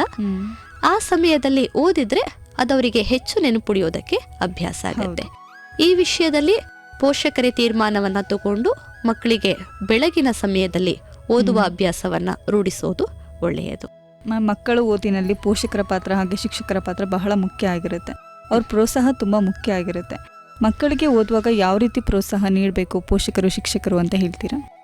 ಕೆಲವೊಂದು ಸಂದರ್ಭದಲ್ಲಿ ನಾವು ಸುತ್ತಲಿನ ವಾತಾವರಣದಲ್ಲಿ ಗಮನಿಸಿರ್ತೇವೆ, ಮನೆಯಲ್ಲಿರುವ ದೊಡ್ಡವರಿಗೆ ಯಾವುದೋ ವಿಚಾರಗಳನ್ನ ಯಾರೋ ಸಂಬಂಧಿಕರ ಜೊತೆ ಮಾತಾಡ್ಲಿಕ್ಕಿರುತ್ತೆ, ಅಥವಾ ಟಿವಿಯಲ್ಲಿ ಧಾರಾವಾಹಿಯನ್ನ ನೋಡ್ಲಿಕ್ಕಿರುತ್ತೆ. ಖಂಡಿತ ಅಂತಹ ಸಂದರ್ಭದಲ್ಲಿ ಮಕ್ಕಳೇ ತಮ್ಮ ಓದುವ ಬೇಡಿಕೆಯನ್ನ ಮುಂದಿಟ್ಟಾಗ ಆಗ ಪೋಷಕರು ಬರೀ ಓದೋದೇ ಆಯ್ತು, ಅಥವಾ ಓದಿ ಏನ್ ಮಾಡ್ಬಿಡ್ತೀಯಾ, ಅಥವಾ ಓದೋರಿಗೆಲ್ತಾ ಕೆಲ್ಸ ಸಿಕ್ಬಿಡತ್ತಾ. ಹೆಣ್ಮಕ್ಳಿಗೆ ಸಾಮಾನ್ಯವಾಗಿ ಈ ಮಾತು ಕೂಡ ಬರುತ್ತೆ, ಎಷ್ಟು ಓದಿದ್ರು ಮದ್ವೆ ಆಗ್ಬೇಕು, ಅಡುಗೆ ಮಾಡ್ಬೇಕು. ಖಂಡಿತ ಈ ತರಹದ ಮಾತುಗಳನ್ನ ಮನೆಯಲ್ಲಿ ದೊಡ್ಡವರು, ಅಪ್ಪ ಅಮ್ಮ ಇವರೇ ಹೇಳ್ತಾ ಹೋದ್ರೆ ಅದವರ ಎಷ್ಟು ಓದ್ಬೇಕು ಅನ್ನುವ ಆಸಕ್ತಿ ಇದ್ರೂ ಕೂಡ ಅದ್ರ ಮೇಲೆ ತಣ್ಣೀರು ಎರಚಿದ ಹಾಗೆ ಆಗುತ್ತೆ. ಓದುವ ಆಸಕ್ತಿ ಪೂರ್ತಿ ಹೊರಟು ಹೋಗುತ್ತೆ. ಹಾಗಾಗಿ ಮಕ್ಕಳಿಗೆ ಅವ್ರು ಮುಂದೆ ಏನನ್ನ ಮಾಡ್ತಾರೆ ಅಥವಾ ಯಾವ ತರಹದ ಕೆಲಸವನ್ನ ತಗೊಳ್ತಾರೆ ಅನ್ನುವ ಒತ್ತಡವೇ ಇಲ್ಲದೆ ಇದ್ರೂ ಕೂಡ ಅವರು ಓದು ಮುಖ್ಯ. ಓದು ನಮ್ಮ ವ್ಯಕ್ತಿತ್ವವನ್ನ ರೂಪಿಸುತ್ತೆ. ಬರೀ ಸರ್ಕಾರಿ ಕೆಲಸಕ್ಕಾಗಿ ಮಾತ್ರ ಅಲ್ಲ, ಅಥವಾ ಸಂಬಳಕ್ಕಾಗಿ ಮಾತ್ರ ಅಲ್ಲ, ಓದಬೇಕು. ಅದು ನಮ್ಮ ಭಾವನೆಗಳನ್ನ ತಿದ್ದುತ್ತಾ ಹೋಗುತ್ತೆ, ನಮ್ಗೆ ಸಾಕಷ್ಟು ಒಳ್ಳೆಯ ಮೌಲ್ಯಗಳನ್ನ ಕಲಿಸ್ತಾ ಹೋಗುತ್ತೆ. ಸೊ ಈ ಕಾರಣಕ್ಕಾಗಿ ಅವರಿಗೆ ಓದಿ ಅನ್ನುವ ಅಭ್ಯಾಸವನ್ನ ರೂಢಿಸ್ಬೇಕು. ಮಕ್ಕಳು ಹೆಚ್ಚು ಸಮಯ ಅವರು ಮೊಬೈಲ್ ಅನ್ನ ನೋಡದೆ, ಫೋನ್ ಅನ್ನ ನೋಡದೆ ಹೆಚ್ಚು ಸಮಯ ಓದಿದ್ರೆ ಆಗ ತಂದೆ ತಾಯಿ ಅದನ್ನ ಹೊಗಳ್ಬೇಕು, ಒಳ್ಳೆಯ ಮಾತುಗಳನ್ನ ಹೇಳಬೇಕು. ಆಗ ಮಕ್ಕಳಿಗೆ ಮತ್ತಷ್ಟು ಖುಷಿ ಆಗತ್ತೆ. ಇನ್ನ ಮಕ್ಕಳು ಕೆಲವೊಂದು ಸಂದರ್ಭದಲ್ಲಿ ಅವರು ಒಳ್ಳೆಯ ಅಂಕಗಳನ್ನ ತಗೊಳ್ಬಹುದು, ಅಥವಾ ಸ್ಪೋರ್ಟ್ಸ್ ಅಲ್ಲಿ ಮಕ್ಕಳೇನಾದ್ರೂ ಗೆಲ್ಲಬಹುದು, ಅಥವಾ ಮನೆಯಲ್ಲೇ ಏನಾದ್ರೂ ಹೇಳಿದ ಕೆಲಸವನ್ನ ತುಂಬಾ ಅಚ್ಚುಕಟ್ಟಾಗಿ ಮಾಡಬಹುದು. ಅಂತಹ ಸಮಯದಲ್ಲಿ ಒಂದ್ ರೀತಿ ಬಹುಮಾನದ ರೂಪದಲ್ಲಿ ಕೂಡ ಮಕ್ಕಳಿಗೆ ಪುಸ್ತಕವನ್ನ ಕೊಡಬಹುದು. ಆಗ ಪುಸ್ತಕಗಳನ್ನ ಕೊಟ್ರೆ ಅವ್ರ ಕಡೆ ಪುಸ್ತಕಗಳ ಸಂಖ್ಯೆ ಬೆಳೀತಾ ಹೋಗುತ್ತೆ. ಮತ್ತೆ ಒಳ್ಳೆಯ ಕೆಲಸ ಅಥವಾ ಓದಿದ್ರೆ ಅದರ ಪ್ರಯೋಜನ ಕೂಡ ಇದೆ ಅನ್ನೋದು ಕೂಡ ಮಕ್ಕಳಿಗೆ ಅರ್ಥ ಆಗ್ತಾ ಹೋಗುತ್ತೆ. ಸೊ ಆ ರೀತಿಯಲ್ಲಿ ಅವರಿಗೆ ಪ್ರೋತ್ಸಾಹವನ್ನ ಕೊಡಬಹುದು. ಏನ್ ಓದಿದ್ರು ಅಷ್ಟೇ ಅನ್ನುವ ನಿರಾಸೆಯ ಮಾತುಗಳನ್ನ ಆಡಬಾರ್ದು. ಕೆಲವೊಮ್ಮೆ ಪೋಷಕರೇ ಕೆಲಸವನ್ನ ಮಾಡ್ತಾರೆ, ನಾವು ಓದಿ ಏನ್ ಮಾಡ್ಬಿಟ್ವಿ, ನೀವು ಓದಿ ಏನ್ ಮಾಡ್ತಾ ಇದ್ರಿ ಅನ್ನುವ ಒಂದು ಉತ್ತೇಜಿಸದ ಮಾತುಗಳನ್ನ ಆಡಬಾರ್ದು ಮಕ್ಕಳ ಮುಂದೆ. ಒಂದೊಳ್ಳೆ ಸಂದೇಶ ನೀಡಿದ್ರಿ ಮ್ಯಾಮ್ ಹೀಗೆ ಪೋಷಕರ ಬಗ್ಗೆ. ಮ್ಯಾಮ್, ಇವಾಗ ಹೇಳಬೇಕು ಅಂತಂದರೆ ಮಕ್ಕಳು ಪೋಷಕರನ್ನ ಅನುಕರಣೆ ಮಾಡೋದು ಹೆಚ್ಚು. ಅವರೇ ಮೊಬೈಲ್ ಅಥವಾ ಟಿ ವಿ ಬಳಕೆಯನ್ನು ಮಾಡ್ತಾ ಇರ್ತಾರೆ. ಹಾಗಿದ್ರೆ ಟಿ ವಿ ಮತ್ತು ಮೊಬೈಲ್ ಬಳಕೆ ಮಕ್ಕಳ ಓದಿಗೆ ಹೇಗೆ ಪರಿಣಾಮ ಬೀರುತ್ತೆ ಮ್ಯಾಮ್? ಇವತ್ತು ಇರುವಂತಹ ದೊಡ್ಡ ಸಮಸ್ಯೆ ಬಹುಶಃ ನಮ್ಮ ತಲೆಮಾರು ಬಾಲ್ಯದಲ್ಲಿ ನಮಗೆ ಈ ಸಮಸ್ಯೆ ಇರಲಿಲ್ಲ. ಖಂಡಿತ. ಬೇರೆ ಆಯ್ಕೆಯೇ ಇಲ್ಲದೆ ಓದನ್ನ ಮುಂದುವರ್ಸ್ಕೊಂಡು ಬಂದ್ವಿ. ಆದ್ರೆ ಮಕ್ಕಳಿಗೆ ಈಗ ಅವರ ಗಮನವನ್ನ ಬೇರೆ ಕಡೆ ಸೆಳೆಯೋದಕ್ಕೆ ಅದು ಕಲರ್ಫುಲ್ ಆದಂತಹ ಸಾಕಷ್ಟು ಮಾಧ್ಯಮಗಳಿದೆ. ಟಿವಿ ಇದೆ, ಅವರ ಕೈಯಲ್ಲೇ ಫೋನ್ ಇದೆ, ಅದರಲ್ಲಿ ಅನ್ಲಿಮಿಟೆಡ್ ಡೇಟಾ, ಇವೆಲ್ಲವುಗಳ ಮಧ್ಯೆ ಓದು ಹಾಗೆ ನೋಡಿದ್ರೆ ಒಂದು ಸವಾಲಿನ ರೀತಿಯಲ್ಲಿಯೇ ಇದೆ. ಆದ್ರೆ ಅನಿವಾರ್ಯವಾಗಿ ಆದ್ರೂ ಸರಿ ಅವುಗಳಿಂದ ಹೊರಗೆ ಬರಬೇಕಾಗತ್ತೆ. ಈ ಟಿವಿ ಮತ್ತೆ ಮೊಬೈಲ್ ಬಳಕೆಯನ್ನ ನಾವು ಬರೀ ಮಕ್ಕಳ ಮೇಲೆ ಅದರ ಜವಾಬ್ದಾರಿಯನ್ನ ಹೊರಿಸ್ಲಿಕ್ಕೆ ಸಾಧ್ಯ ಇಲ್ಲ. ಯಾಕೆಂದ್ರೆ ಪೋಷಕರು ಕೂಡ ಈ ಮಾತನ್ನ ಹೇಳ್ತೇವೆ, ಮನೆಯಲ್ಲಿ ಮಕ್ಕಳು ಬರೀ ಟಿವಿ ನೋಡ್ತಾ ಕೂತಿರ್ತಾರೆ, ಮೊಬೈಲ್ ಇಟ್ಕೊಂಡ್ರೆ ಯಾರ ಜೊತೆನೂ ಮಾತಾಡಲ್ಲ, ಓದಲ್ಲ ಅನ್ನುವ ಹಾಗೆ ತರದ್ದು ಕೂಡ ಅದೇ ಕಂಪ್ಲೇಂಟ್. ಅವರು ಕೂಡ ಅದೇ ಹೇಳ್ತಾರೆ, ಫೋನ್ ಬಿಟ್ಟು ಆಚೆಗಿನೇನು ಕಲಿಯಲ್ಲ, ಏನೂ ಗೊತ್ತಿಲ್ಲ ಅನ್ನುವ ಹಾಗೆ. ಆದ್ರೆ ಸಮಸ್ಯೆ ಏನಂತಂದ್ರೆ ಆ ಮೊಬೈಲ್ ಮತ್ತೆ ಟಿವಿಯಿಂದ ಆಚೆಗೆ ಹೇಗ್ ಬರ್ಬೇಕು ಅನ್ನೋದ್ರ ಬಗ್ಗೆ ಮಕ್ಕಳಿಗೊಂದು ಮಾರ್ಗದರ್ಶನ ಬೇಕು. ಅದಕ್ಕೆ ನಮ್ಗೆ ಸಾಕಷ್ಟು ದಾರಿಗಳು ಸಿಗತ್ತೆ. ಒಂದು, ಮಕ್ಕಳನ್ನ ಕ್ರೀಡೆಯ ಕಡೆಗೆ ಕರ್ಕೊಂಡು ಹೋಗ್ಬೋದು. ಅವರಿಗೆ ಒಂದಷ್ಟು ದೈಹಿಕವಾಗಿ ವ್ಯಾಯಾಮ ಆಗತ್ತೆ. ಅಲ್ಲಿ ದೇಹ ದಣದಷ್ಟು ಅವರಿಗೆ ಬೇಗ ನಿದ್ರೆಗೆ ಜಾರ್ತಾರೆ. ಆಗ ರಾತ್ರಿ ಸಮಯ ಮೊಬೈಲ್ ಬಳಕೆಗೆ ಏನ್ ಅಭ್ಯಾಸ ಆಗಿರ್ತಾರೆ ಆ ಚಟದಿಂದ ಅವ್ರು ಹೊರಗೆ ಬರ್ಲಿಕ್ಕೆ ಸಾಧ್ಯ ಇದೆ. ಇದರ ಜೊತೆಗೆ ಮಕ್ಕಳಿಗೆ ಸಂಗೀತಕ್ಕಾಗ್ಬೋದು, ಸಂಗೀತ, ಕರಾಟೆ, ನೃತ್ಯ. ಏಕೆಂದ್ರೆ ಮಕ್ಕಳಿಗೆ ಓದು ಭಾರ ಅನಿಸುವಷ್ಟು ಒಂದು ಹಾಡನ್ನ ಕಲಿಯೋದಾಗ್ಲಿ, ಒಂದು ನೃತ್ಯವನ್ನ ಮಾಡೋದಾಗ್ಲಿ, ಅಥವಾ ಒಂದು ನಾಟಕದಲ್ಲಿ ಭಾಗವಹಿಸೋದಾಗ್ಲಿ, ಇವುಗಳು ಭಾರ ಅಂತ ಅನ್ಸಲ್ಲ. ಅವ್ರು ಇಷ್ಟಪಟ್ಟು ಮಾಡುವಂತಹ ಕೆಲಸಗಳು. ಹಾಗಾಗಿ ಅವರ ಹೆಚ್ಚಿನ ಸಮಯವನ್ನ ಇವುಗಳಲ್ಲಿ ತೊಡಗುವ ಹಾಗೆ ಮಾಡಿಕೊಂಡ್ರೆ ಆಗ ಅವರ ಮೊಬೈಲ್ ಬಳಕೆ ಅಥವಾ ಟಿವಿಯ ಸಮಯ ಏನಿದೆ ಅದು ಕಡಿಮೆ ಆಗ್ತಾ ಹೋಗುತ್ತೆ. ಆ ನಂತರದಲ್ಲಿ ಅದನ್ನ ಓದಿಗೆ ಕೂಡ ವಿಸ್ತರಿಸಿಕೊಳ್ಳೋದಕ್ಕೆ ಸಾಧ್ಯ ಇದೆ. ಇಲ್ಲಿ ಮನೆಯಲ್ಲಿ ಪೋಷಕರ ವಿಚಾರಕ್ಕೆ ಬಂದ್ರೆ, ಮನೆಯಲ್ಲಿ ಎಲ್ರೂ ಕೂತು ಮೊಬೈಲ್ ಅನ್ನ ನಾವು ಕೈಲಿ ಇಟ್ಕೊಂಡು ನೋಡ್ತೇವೆ ಅಂತಂದಾಗ ಅಲ್ಲಿ ಯಾವುದೋ ಒಂದು ಮೂಲೆಯಲ್ಲಿ ಒಂದ್ ಮಗು SLC ಪರೀಕ್ಷೆಗೆ ಓದ್ಕೊಳ್ಬೇಕು ಅಂದ್ರೆ ಅದು ಕಷ್ಟ ಅದು. ಹಾಗಾಗಿ ಮನೆಯಲ್ಲಿ ಎಲ್ರೂ ಕೂಡ ಒಂದಷ್ಟು ಸಮಯ ಟಿವಿಯನ್ನ ನಿಲ್ಲಿಸುವಂತಹದ್ದು, ಮೊಬೈಲ್ ಅನ್ನ ಎಲ್ಲ ಎತ್ತಿಡುವಂತಹ ಕೆಲಸವನ್ನ ಮಾಡ್ತಾ ಹೋಗ್ಬೇಕಾಗುತ್ತೆ. ಇದು ಪ್ರತಿನಿತ್ಯ ಕೂಡ ಇದನ್ನ ರೂಪಿಸ್ಕೊಳ್ಬೇಕು. ಈಗ ಸಾಕಷ್ಟು ಹಳ್ಳಿಗಳಲ್ಲಿ ಕೂಡ ಈ ಕ್ರಮವನ್ನ ಅನುಸರಿಸಲಾಗ್ತಾ ಇದೆ. ಒಂದಷ್ಟು ಸಮಯ ನೋ ಸ್ಕ್ರೀನ್ ಅಂತ ಹೇಳಿ. ಈಗ ಸಂಜೆಯ ಸಮಯ ಒಂದು 7 ರಿಂದ 8 ಗಂಟೆ ಅಂತಂದ್ರೆ ಯಾವ ಸ್ಕ್ರೀನ್ ಕೂಡ ಆನ್ ಆಗಿರುವ ಹಾಗೆ ಇಲ್ಲ. ಮನೆಯಲ್ಲಿ ಯಾವ ವಯಸ್ಸರಾದ್ರೂ ಸರಿ ಅವ್ರು ಒಂದು ಕಡೆ ಸೇರ್ಬೇಕು, ಕೂತು ಓದಬೇಕು. ಸೊ ಈ ತರಹದ ಯೋಜನೆಗಳನ್ನ ನಾವು ಸರ್ಕಾರವೇ ತರಲಿ ಅಂತ ಕಾಯಬಾರ್ದು. ಬದಲಿಗೆ ನಾವು ಮನೆಗಳಲ್ಲಿ ಆ ತರಹದ ಒಂದು ಶಿಸ್ತನ್ನ ನಮಗ್ ನಾವು ಹಾಕೊಳ್ಬೇಕು. ಒಂದೇ ಬಾರಿಗೆ ಮನೆಯಲ್ಲಿ ಟಿವಿಯೇ ತೆಗ್ದಿಟ್ಬಿಡ್ತೇವೆ, ಕೇಬಲ್ಲೇ ತೆಗ್ಸಾಕ್ಬಿಡ್ತೇವೆ.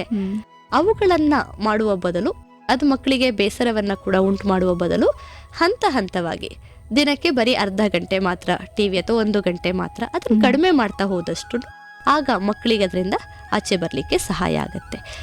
ಇನ್ನು ಮಕ್ಕಳಲ್ಲಿ ಓದುವ ಅಭಿರುಚಿಯ ಜೊತೆಗೆ ಇವತ್ತು ಮೊಬೈಲ್ ಬಳಕೆ, ಅದರಲ್ಲೂ ಮುಖ್ಯವಾಗಿ ಮಕ್ಕಳು ಇವತ್ತು ಸಿನಿಮಾವನ್ನ ನೋಡ್ತಾ ಇಲ್ಲ, ಬರೀ ರೀಲ್ಸ್ ಗಳನ್ನ ಮಾತ್ರ ನೋಡ್ತಾ ಇದ್ದಾರೆ. ಅದು ಒಂದು 20 ಸೆಕೆಂಡ್ಗಳಲ್ಲಿ ಆ ರೀಲ್ಸ್ ಮುಗಿಬೇಕು. ಆ ತರಹದ ರೀಲ್ಸ್ ಗಳನ್ನ ನೋಡೋದ್ರ ಮೂಲಕ ಮಕ್ಕಳ ಏಕಾಗ್ರತೆಯ ಶಕ್ತಿಯೇ ಕಡಿಮೆ ಆಗ್ತಾ ಹೋಗುತ್ತೆ. ಅವರಿಗೆ ಯಾವುದೇ ವಿಚಾರಕ್ಕಾಗ್ಲೂ ಕೂಡ 1 ನಿಮಿಷದ ಮೇಲೆ ಅವರಿಗೆ ಹೆಚ್ಚಿನ ಗಮನವನ್ನ ಕೊಡ್ಲಿಕ್ಕೆ ಸಾಧ್ಯ ಆಗೋದಿಲ್ಲ. ಒಂದು ವಿಚಾರ ಅಂದ್ರೆ ಅದು ಒಂದು 20 ಸೆಕೆಂಡ್ ಒಳಗೆ ಮುಗಿದು ಹೋಗ್ಬೇಕು. ಬರೀ ಇದು ತರಗತಿಯ ಪಾಠಕ್ಕೆ ಮಾತ್ರ ಅನ್ವಯಿಸಲ್ಲ. ಕೆಲವೊಮ್ಮೆ ಅಪ್ಪ ಅಮ್ಮ ಮಾತನಾಡೋದು ಕೂಡ, ಅವರಿಗೇನಾದ್ರೂ ಮಕ್ಕಳಿಗೆ ವಿಷಯವನ್ನ ಹೇಳ್ತಾರೆ ಅಂದ್ರೆ ಅಪ್ಪ ಅಮ್ಮ ಕೂಡ ಹೆಚ್ಚಿನ ಮಾತಾಡುವ ಹಾಗೆ ಇಲ್ಲ. ಅವ್ರು 1 ನಿಮಿಷದಲ್ಲಿ ಏನ್ ಹೇಳ್ಬೇಕು, ಏನ್ ಬುದ್ಧಿ ಮಾತು ಹೇಳ್ಬೇಕು ಅಷ್ಟು ಮುಗಿಸ್ಬೇಕು. ಅದರಿಂದ ಹೆಚ್ಚಿಗೆ ಮಾತಾಡ್ತಾ ಹೋದ್ರೆ ಮಕ್ಕಳು ಅದಕ್ಕೂ ಕೂಡ ಕಿರಿಕಿರಿ ಆಗೋದನ್ನ, ಕೆಲವೊಮ್ಮೆ ತುಂಬಾ ಅದು ಕ್ರೌರ್ಯಕ್ಕೆ ಕೂಡ ತಿರ್ಕೊಳ್ಳುವಂತಹದನ್ನ ಗಮನಿಸ್ತಾ ಹೋಗ್ಬೋದು. ಅಂದ್ರೆ ಈ ಟಿವಿ ಮತ್ತೆ ಮೊಬೈಲ್ ಇವುಗಳ ಮೂಲಕ ಅವರ ಸ್ವಭಾವಗಳೇ ಬದಲಾಗ್ತಾ ಹೋಗುತ್ತೆ. ಎಲ್ಲದರಲ್ಲಿ ಕೂಡ ಬೇಗ ಕೋಪಗೊಳ್ತಾ ಹೋಗ್ತಾರೆ, ಸಂಯಮವನ್ನ ಕಳ್ಕೊಳ್ತಾರೆ, ಏಕಾಗ್ರತೆಯ ಶಕ್ತಿ ಕಡಿಮೆ ಆಗ್ತಾ ಹೋಗುತ್ತೆ. ಮತ್ತೆ ತಮ್ಮ ಸುತ್ತಲಿರೋ ಜೊತೆಯಲ್ಲಿ ಹೇಗೆ ವರ್ತಿಸ್ಬೇಕು ಅನ್ನುವ ಪ್ರಜ್ಞೆಯನ್ನ ಕಳ್ಕೊಳ್ತಾ ಹೋಗ್ತಾರೆ. ಅದು ಬರೀ ಒಬ್ಬರಿಗೆ ಮಾತ್ರ ಅಲ್ಲ, ಇಡೀ ವ್ಯವಸ್ಥೆಗೆ ಕಷ್ಟ ಅದು. ಹಾಗಾಗಿ ಇವುಗಳಿಂದ ಆಚೆ ಬರುವ ಪ್ರಯತ್ನವನ್ನ ಮಕ್ಕಳಿಗೆ ಒಂದೇ ಸರಿ ಹೇರುವಂತಹದ್ದಾಗಲ್ಲ. ಕೆಲವೊಮ್ಮೆ ಮಕ್ಕಳಿಗೆ ಅದು ಆಗತ್ತೆ. ವರ್ಷ ಪೂರ್ತಿ ನಮ್ಮ ಮಕ್ಕಳ ಕೈಯಲ್ಲಿ ಮೊಬೈಲ್ ಅನ್ನ ಕೊಟ್ಟು ಪರೀಕ್ಷೆಯ ಇದ್ದಿದ್ದರ ಅದನ್ನ ಕಿತ್ಕೊಂಡೇ ಬಿಡ್ತೇವೆ, ಆಫ್ ಮಾಡ್ಬಿಡ್ತೇವೆ ಅವ್ರ ಕೈಯಿಂದ ಅಂತಂದಾಗ ಅದು ಮಕ್ಕಳಿಗೆ ಆಘಾತ ಅನ್ಸತ್ತೆ, ಅದು ಇಷ್ಟ ಆಗಲ್ಲ. ಆದ್ರೆ ಹಂತ ಹಂತವಾಗಿ ರೂಢಿಸ್ಕೊಂಡ್ ಬಂದಿದ್ರೆ ಆಗ ಮಕ್ಕಳಿಗೆ ಅದು ಸುಲಭ ಅನ್ಸುತ್ತೆ. ಹೌದು ಮ್ಯಾಮ್. ಅಂದ್ರೆ ಇವಾಗ ಬೇಸಿಗೆ ರಜೆ ಕೂಡ ಬರ್ತಾ ಇದೆ, ಇವಾಗ ಇದ್ರ ಬಳಕೆ ಅತಿ ಹೆಚ್ಚಾಗಿ ನಡೆಯುತ್ತೆ ಅಂತಾನೆ ಹೇಳ್ಬೋದು ಮ್ಯಾಮ್. ಹಾಗೇನೆ ಈಗ ಮಕ್ಕಳಲ್ಲಿ ಓದುವಿಕೆ ಅನ್ನೋದು ಯಾವಾಗಲೂ ಸಂತೋಷ ಕೊಡಬೇಕು ಅಥವಾ ಒಂದು ಇಂಟ್ರೆಸ್ಟ್ ಅನ್ನೋದು ಮೂಡಬೇಕು. ಹಾಗಿದ್ರೆ ಮಕ್ಕಳಲ್ಲಿ ಓದುವಿಕೆ ಅನ್ನೋದು ಇಂಟ್ರೆಸ್ಟ್ ಬರ್ಸೋದಕ್ಕೆ ಯಾವ ರೀತಿಯ ವಿಧಾನಗಳನ್ನ ಮಾಡಬಹುದು ಅಂತ ಹೇಳ್ತೀರಾ? ಒಂದು ಈಗಾಗಲೇ ಗಮನಿಸಿದ ಹಾಗೆ ಒಂದು ಚಿತ್ರಗಳ ಮೂಲಕ ಮಕ್ಕಳಿಗೆ ಓದನ್ನ ಪ್ರವೇಶ ಮಾಡಬೇಕಾಗತ್ತೆ. ನಾವು ಬರೀ ಅಕ್ಷರಗಳಲ್ಲಿ ಹೇಳ್ತಾ ಇದ್ದಾಗ ಮಕ್ಕಳ ಸಾಮರ್ಥ್ಯಕ್ಕೆ ಅದನ್ನ ಕಣ್ಮುಂದೆ ಅವರಿಗೆ ಕಲ್ಪಿಸ್ಕೊಳ್ಳಿ ಕಷ್ಟ ಆಗ್ತಾ ಹೋಗುತ್ತೆ. ಈಗ ಉದಾಹರಣೆಗೆ ಒಂದು ಮೊಲ ಮತ್ತೆ ಸಿಂಹದ ಕಥೆಯನ್ನ ಹೇಳ್ತಾ ಹೋಗ್ತೇವೆ ಅಂದಾಗ ಅದು ಅವರಿಗೆ ಬೇಗ ಅರ್ಥ ಆಗಲ್ಲ ಮಕ್ಕಳ ಶಕ್ತಿಗೆ. ಅಲ್ಲಿ ಮೊಲ ಮತ್ತೆ ಸಿಂಹದ್ದೇ ಒಂದು ಚಿತ್ರ ಇದ್ದಾಗ, ಅದು ಬಣ್ಣದ ಚಿತ್ರ ಇದ್ದಾಗ ಮಕ್ಕಳಿಗದು ಬೇಗ ಆಕರ್ಷಣೆಗೆ ಒಳಗಾಗತ್ತೆ, ಅದು ಅವರಿಗೆ ಇಷ್ಟ ಆಗತ್ತೆ. ಇನ್ನು ಅದರ ಜೊತೆಗೆ ಬೇರೆ ವಿಧಾನಗಳು ಅಂತಂದ್ರೆ ಒಂದಷ್ಟು ವೈಜ್ಞಾನಿಕ ಕ್ರಮಗಳನ್ನ ಅನುಸರಿಸಬೇಕಾಗತ್ತೆ. ಓದಿನ ಸಮಯ ಮತ್ತೆ ಓದಿನ ಕೊಠಡಿ ಹೇಗಿರ್ಬೇಕು, ಅದೆಷ್ಟು ಸ್ವಚ್ಛತೆಯಿಂದ ಕೂಡಿರ್ಬೇಕು, ಮತ್ತೆ ಓದಿನ ವಾತಾವರಣ ಅಂದ್ರೆ ಯಾವುದೇ ಶಬ್ದಗಳಿಲ್ಲದೆ. ಕೆಲವೊಮ್ಮೆ ಈಗ ಮನೆ ಪಕ್ಕದಲ್ಲಿಯೇ ತುಂಬಾ ಜೋರಾಗಿ ಬಸ್ಗಳು ಓಡಾಡ್ತಾ ಇರತ್ತೆ, ಅಥವಾ ಮನೆಯ ಹಾಲಲ್ಲಿ ಜೋರಾಗಿ ಟಿವಿಯನ್ನ ಹಾಕಿದ್ದಾರೆ. ಸೊ ಈ ತರಹದ ಶಬ್ದಗಳಿದ್ದಾಗ ಮಕ್ಕಳ ಮನಸ್ಸು ಕೂಡ ಬೇರೆ ಬೇರೆ ಕಡೆಗೆ ಹೋಗ್ತಾ ಹೋಗುತ್ತೆ, ಅದನ್ನ ಕೂಡ ಗಮನಿಸ್ಕೊಳ್ಬೇಕಾಗತ್ತೆ. ಇನ್ನು ಮಕ್ಕಳಿಗೆ ಓದುವ ಸಂದರ್ಭದಲ್ಲಿ ಅವರ ಮನಸ್ಸು ಬೇರೆ ಬೇರೆ ಕಡೆ ಹೋಗುವಂತಹದ್ದು ಸಾಮಾನ್ಯ. ಇದಕ್ಕೆ ಆರಂಭದಲ್ಲಿ ಒಂದು ತಂತ್ರವನ್ನ ಅನುಸರಿಸಬಹುದು. ಮಕ್ಕಳು ಆರಂಭದಲ್ಲಿ ಜೋರಾಗಿ ಓದ್ಕೊಳ್ಳೋದ್ರಿಂದಾಗಿ ಅವರ ಮಾತು ಅವರ ಕಿವಿಗೆ ಕೇಳಿಸ್ಕೊಳ್ತಾ ಇರುತ್ತೆ, ಅವ್ರ ಗಮನ ಬೇರೆ ಕಡೆ ಹೋಗ್ಲಿಕ್ಕೆ ಸಾಧ್ಯ ಆಗಲ್ಲ. ಅದರ ಮೂಲಕ ಅವರ ಗಮನ ಅಲ್ಲೇ ಇರುವ ಹಾಗೆ, ಹೆಚ್ಚು ಸಮಯ ಓದುವ ಹಾಗೆ ನೋಡ್ಕೊಳ್ತಾ ಹೋಗ್ಬೋದು. ಆದ್ರೆ ನಂತರದ ಸಂದರ್ಭದಲ್ಲಿ ಅದವರ ಮನಸ್ಸಿನಲ್ಲಿಯೇ ಓದ್ಕೊಳ್ಳುವ ಹಾಗೆ ಅಭ್ಯಾಸ ಆಗ್ತಾ ಹೋಗುತ್ತೆ. ಮತ್ತೆ ಇನ್ನು ಏನನ್ನ ಓದ್ತಾರೆ ಅದ್ರ ಬಗ್ಗೆ ಅವ್ರು ಮಾತಾಡ್ಲಿಕ್ಕೆ ಅವಕಾಶವನ್ನ ಕೊಡ್ಬೇಕು. ಮತ್ತೆ ಅದ್ರ ಬಗ್ಗೆ ಏನಾದ್ರೂ ಬರೆಯೋದಕ್ಕೆ ಅವರಿಗೆ ಮಾತನ್ನ ಹೇಳ್ಬೇಕು. ಇದರ ಮೂಲಕ ಕೂಡ ಅವರ ಓದಿನ ಅಭಿರುಚಿ ಮತ್ತಷ್ಟು ಪರಿಪೂರ್ಣಗೊಳ್ಳೋದಕ್ಕೆ ಸಾಧ್ಯ ಆಗ್ತಾ ಹೋಗುತ್ತೆ. ಮ್ಯಾಮ್, ಇವಾಗ ನಾವು ಕಾರ್ಯಕ್ರಮದ ಕೊನೆಯ ಹಂತಕ್ಕೆ ಬಂದಿದ್ದೀವಿ. ನೀವು ಜನಧ್ವನಿ ಕೇಳುಗರಿಗೆ ಒಂದು ಸಂದೇಶ ನೀಡ್ತೀವಿ ಅಥವಾ ಒಂದು ಸಲಹೆ ನೀಡ್ತೀನಿ ಅಂತ ಹೇಳೋದಾದ್ರೆ ಏನಂತ ಹೇಳ್ತೀರಾ? ಇಡೀ ಕಾರ್ಯಕ್ರಮದಲ್ಲಿ ಓದುವ ಅಭಿರುಚಿಯ ಬಗ್ಗೆ ಸಾಕಷ್ಟು ಮಾತನಾಡ್ಕೊಂಡು ಬಂದಿದ್ದೇವೆ. ಇದರ ವಿಚಾರವಾಗಿಯೇ ಮಾತನಾಡೋದಾದ್ರೆ, ಸರಗೂರಿನ ಪರಿಸರಕ್ಕೆ ಇರುವ ಸವಾಲುಗಳು ಕಡಿಮೆ ಪ್ರಮಾಣದಲ್ಲಿದೆ. ನಗರ ಪ್ರದೇಶದಲ್ಲಿ ಆದ್ರೆ ಅವರಿಗೆ ಸಿನಿಮಾ ಥಿಯೇಟರ್ಗಳು, ಹೋಟೆಲ್ಗಳು, ಮಾಲ್ಗಳು ಇವುಗಳ ಆಕರ್ಷಣೆ ಕೂಡ ಅವರ ಓದುವ ಅಭಿರುಚಿಯನ್ನ ಕಡಿಮೆ ಮಾಡ್ತಾ ಹೋಗ್ಬೋದು. ಆದ್ರೆ ಇಲ್ಲಿಯ ವಾತಾವರಣ ಓದಿಗೆ ಪೂರಕವಾಗಿದೆ, ಅವರನ್ನ ದಾರಿ ತಪ್ಪಿಸುವ ತರಹದ ಆಕರ್ಷಣೆಗಳು ಅಷ್ಟು ಹೆಚ್ಚಿನ ಪ್ರಮಾಣದಲ್ಲಿ ಇಲ್ಲ. ಹಾಗಾಗಿ ಪೋಷಕರು ಮತ್ತೆ ಶಿಕ್ಷಕರು ಅವರಿಗೆ ಓದುವ ಅಭಿರುಚಿಗೆ ಸಹಕರಿಸಬೇಕು, ಒಳ್ಳೆಯ ವಾತಾವರಣವನ್ನ ಸೃಷ್ಟಿ ಮಾಡಿಕೊಡ್ಬೇಕು ಅಂತ ಕೇಳ್ಕೊಳ್ತೇನೆ. ಮತ್ತೆ ಎಲ್ಲರಲ್ಲೂ ಇನ್ನೊಂದು ಮನವಿ, ನಾವು ಯಾವ ತರಹದ ಪರಿಸರದಲ್ಲಿದ್ವಿ ಅದನ್ನೇ ನೆನಪಿನಲ್ಲಿ ಇಟ್ಕೊಂಡು ಮಕ್ಕಳಿಗೆ ಕೂಡ ಅದೇ ಸರಿ ಅನ್ನುವ ಹಾಗೆ ನಾವು ಭಾವಿಸ್ಕೊಳ್ತೇವೆ. ಅಂದ್ರೆ ನಾವೆಲ್ಲ ಓದಿರ್ಲಿಲ್ವಾ? ಕೆಲವೊಮ್ಮೆ ನಾವು ಸಾಮಾನ್ಯವಾಗಿ ಹೇಳುವ ಮಾತು, ನಾವು 5 ಕಿಲೋಮೀಟರ್ ನಡ್ಕೊಂಡು ಹೋಗಿ ಓದ್ತಾ ಇದ್ವಿ, ನಮ್ಮ ಹತ್ರ ಸರಿಯಾಗಿ ಬಟ್ಟೆ ಇರ್ಲಿಲ್ಲ, ಬ್ಯಾಗ್ ಇರ್ಲಿಲ್ಲ, ಈ ತರಹದ ಕಾರಣಗಳನ್ನ ನಾವು ಪೋಷಕರು ಕೊಡ್ತಾ ಹೋಗ್ತೇವೆ. ಆದ್ರೆ ಆಗಿನ ವಾತಾವರಣವೇ ಬೇರೆ, ಈಗಿನ ವಾತಾವರಣವೇ ಬೇರೆ. ಸೊ ಹಾಗಾಗಿ ಮಕ್ಕಳಿಗೆ ಎಷ್ಟು ಸಾಧ್ಯವೋ ಅಷ್ಟು ಅನುಕೂಲಗಳನ್ನ ಓದ್ಲಿಕ್ಕೆ ಮಾಡಿಕೊಡ್ಬೇಕು. ಮತ್ತೆ ಈ ಅನುಕೂಲ ಅಂತ ಬಂದಾಗ ಕೆಲವೊಮ್ಮೆ ನಾವು ಎಚ್ಚರ ತಪ್ಪುವಂತಹದ್ದು ಕೂಡ ಇದೆ. ಅನುಕೂಲ ಮಾಡ್ಕೊಡ್ಬೇಕು ಅಂತ ಬಂದಾಗ ಮಕ್ಕಳು ಏನನ್ನ ಕೇಳಿದ್ರು ಕೊಡಿಸ್ಬಿಡ್ಬೇಕು, ನಮ್ಮ ಹಾಗೆ ಕಷ್ಟ ಪಡಬಾರ್ದು ಅಂತ ಕೂಡ ಅಂದುಕೊಳ್ತೇವೆ. ಅದನ್ನ ಕೂಡ ಮಾಡಬೇಡಿ. ಆ ಮಕ್ಕಳಿಗೆ ಎಷ್ಟು ಅಗತ್ಯ ಇದೆ ಅವರ ಅಷ್ಟು ಅಗತ್ಯಗಳನ್ನ ಮಾತ್ರ ಪೂರೈಸಿ. ಯಾವುದು ಕೂಡ ಅವರಿಗೆ ಅತಿಯಾದ ಸೌಲಭ್ಯ ಅನ್ನೋದು ಸಿಗಬಾರ್ದು. ಯಾಕೆಂದ್ರೆ ಅತಿಯಾದ ಸುಖ, ಅತಿಯಾದ ಸೌಲಭ್ಯ ಅವರಿಗೆ ಜೀವನ ಏನು ವಾಸ್ತವದಲ್ಲಿ ಅನ್ನೋದನ್ನೇ ಕಲಿಸದೆ ಹೋಗ್ಬೋದು. ಹಾಗಾಗಿ ಒಂದು ಮಿತಿಯಲ್ಲಿ ಅವರ ಅಗತ್ಯಗಳನ್ನ ಪೂರೈಸಿ ಅವರು ಓದುವ ಕಡೆಗೆ, ವ್ಯಕ್ತಿತ್ವವನ್ನ ರೂಪಿಸುವ ಕಡೆಗೆ ಎಲ್ಲರೂ ಕೈ ಜೋಡಿಸ್ಬೇಕು ಅಂತ ಅನ್ಸುತ್ತೆ. ಒಂದೊಳ್ಳೆ ಸಂದೇಶ ನೀಡಿದ್ರಿ ಮ್ಯಾಮ್.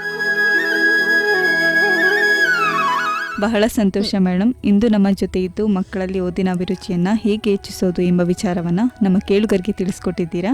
ಅದಕ್ಕಾಗಿ ಜನಧ್ವನಿ ಪರವಾಗಿ ಹಾಗೂ ಕೇಳುಗರ ಪರವಾಗಿ ಧನ್ಯವಾದಗಳು ಮ್ಯಾಮ್. ನಿಮಗೂ ಕೂಡ ಧನ್ಯವಾದಗಳು. ಒಂದು ವ್ಯವಸ್ಥೆಯ ಪರವಾಗಿ ಇಷ್ಟು ಕಾಳಜಿಯನ್ನ ಇಟ್ಕೊಂಡು ಮಕ್ಕಳಿಗೆ ಓದುವ ಅಭಿರುಚಿಯನ್ನ ಕುರಿತ ಹಾಗೆ ಸಾಕಷ್ಟು ವಿಚಾರಗಳನ್ನ ಚರ್ಚೆ ಮಾಡಿದ್ದೀರಾ, ಜನರಿಗೆ ತಲುಪಿಸುವ ಕೆಲಸವನ್ನ ಮಾಡ್ತಾ ಇದ್ದೀರಾ. ಸೊ ನಿಮಗೂ ಕೂಡ ಧನ್ಯವಾದಗಳು. ಧನ್ಯವಾದಗಳು ಮೇಡಮ್. ಕೇಳುಗರೆ, ಇದುವರೆಗೂ ಕೇಳ್ತಾ ಇದ್ರಿ ಮನೆಯ ಮೊದಲ ಪಾಠಶಾಲೆ ಕಾರ್ಯಕ್ರಮದಲ್ಲಿ ಡಾಕ್ಟರ್ ಬೃಂದಾ NK ರವರ ಜೊತೆಗಿನ ಸಂದರ್ಶನ ಕಾರ್ಯಕ್ರಮವನ್ನ. ಮುಂದಿನ ಸಂಚಿಕೆಯಲ್ಲಿ ಮತ್ತೊಂದು ವಿಚಾರದೊಂದಿಗೆ ನಿಮ್ಮನ್ನು ಭೇಟಿಯಾಗ್ತೀನಿ ಅಂತ ಹೇಳ್ತಾ ಇವತ್ತಿನ ಕಾರ್ಯಕ್ರಮವನ್ನ ಮುಕ್ತಾಯ ಮಾಡ್ತಾ ಇದ್ದೀನಿ. ಅಲ್ಲಿವರೆಗೂ ಕೇಳ್ತಾ ಇರಿ ಜನಧ್ವನಿ. ಇದು ನಿಮ್ಮ ಧ್ವನಿ, ನಿಮ್ಮ ಊರಿನ ಧ್ವನಿ, ಜನಧ್ವನಿ. ನಮಸ್ಕಾರ. ಮನೆಯೇ ಮೊದಲ ಪಾಠಶಾಲೆ, ಜನನಿ ತಾನೇ ಮೊದಲ ಗುರುವು, ಜನನಿಯಿಂದ ಪಾಠ ಕಲಿತ ಜನರೇ ಧನ್ಯರು ಎಂಬ ಕವಿವಾಣಿಯಂತೆ ಹಿರಿಯರ ಅನುಭವ, ಗುರುಗಳ ಮಾರ್ಗದರ್ಶನ, ತಂದೆ ತಾಯಂದಿರ ಪ್ರೀತಿ ವಾತ್ಸಲ್ಯದ ಜೊತೆಗೆ ಮಗುವಿನ ಕಲಿಕಾ ಸಾಮರ್ಥ್ಯವನ್ನು ಅನಾವರಣಗೊಳಿಸುವ ಕಾರ್ಯಕ್ರಮವೇ ಮನೆಯೇ ಮೊದಲ ಪಾಠಶಾಲೆ. ತಪ್ಪದೆ ಕೇಳಿ ಪ್ರತಿ ಭಾನುವಾರ ಬೆಳಗ್ಗೆ 10:20 ಹಾಗೂ ಮರುಪ್ರಸಾರ ಸೋಮವಾರ ಮಧ್ಯಾಹ್ನ 3:40 ನಿಮ್ಮ ಜನಧ್ವನಿ ಬಾನುಲಿ ಕೇಂದ್ರದಿಂದ ಪ್ರಸಾರವಾಗಲಿದೆ.